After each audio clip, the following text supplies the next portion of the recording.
Hey everybody, it's Tripl-L, and today let's talk some Darling in the Franxx.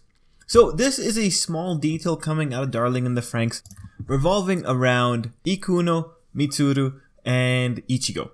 This was initially brought to my attention by a commenter on one of the Darling in the Franxx videos on the channels, so let's just talk about it and give my general thoughts about it. So the crux of the issue is really, there seems to be a subplot going on that might be indicating Ikuno having a crush on Ichigo. In other words, it's a possible romance subplot. Now, in the context of the question of like, what did I think initially when that commenter told me about it, the question really becomes, is there actually going to be something that pans out? Is this Ichigo-Ikuno dynamic? Is this going to be something that the show's going to carry forward? Is there going to be any kind of importance associated to it? That's what we're going to kind of just be very quickly going through in this video. So, the subplot really crystallizes around episode 4. In episode 4 is where we see the most critical interaction that kind of informs everything else. So in episode 4, we had Ikuno in a situation where she was a bit, how would you say, I guess, down in the dumps, that she was not able to perform adequately. And the one who reassured her at that time was Ichigo.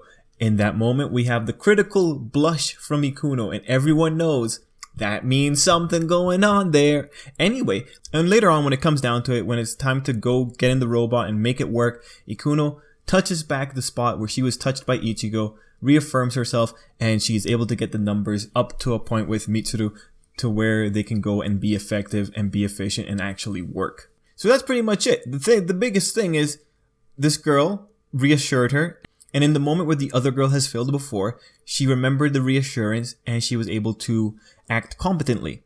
Now, in any other show, this really wouldn't be that big of a deal, but with Darling in the Franxx, there's a bit of a bigger deal in it because of the underlying sexual tones in the show, because there is such an importance on the boy-girl pairs. This kind of deviation from it is interesting to say the least. But in the context of whether or not this is actually going to be something important for the future that we should pay attention to, this relationship between Ikuno and Ichigo, we could actually see that Trigger was putting in effort into this particular subplot. And it started right around episode 2.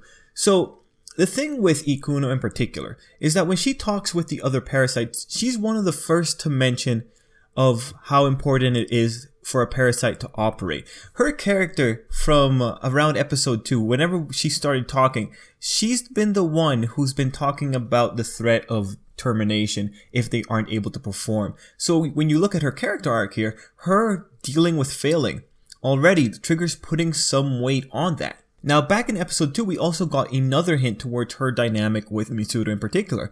That saying that when everyone else was kind of talking about their experiences connecting with their partners, Ikuno was the only one that said, "Stop reminding me of it." Already from that moment, it was indicating that there was trouble when it came to this particular pairing. Then we go to episode 3 and we see the critical failure moment where Ikuno just isn't able to work. Now, initially, when I was talking to that commenter, I made the mistake and I misread the screens, so my bad on that one.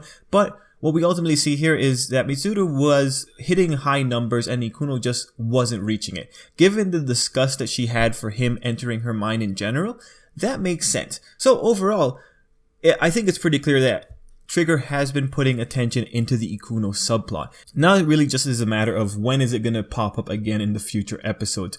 And if we want to play a bit more of a conspiracy theory game, if we look at the opening has something when it comes to the characters. We have characters facing away from each other, and for the Ikuno and Mitsuru pair, Mitsuru is looking towards her, Ikuno is looking away. You know, the only other pair that we can actually compare to that are these two, and we've already seen that these two get along very well, that this girl is very comfortable with her partner. So very interesting stuff. It does kind of paint the general situation that was going on also with Ikuno and Mitsuru. Mitsuru is the one who's reaching her.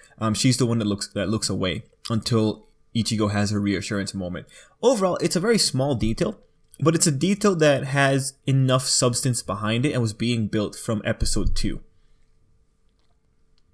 Overall, I am excited to see where exactly they take it, because this will just be one of those interesting little things that will happen in the show, and ultimately it's not about those two. It's probably going to just be something that continues to be in the background. Like by episode 4, we see that she is going to try to do her best with Mitsuru, and so as long as she continues to be competent, and be effective, I think she's not in danger of the threats that her character art brought forward in the first place, of the danger of failure.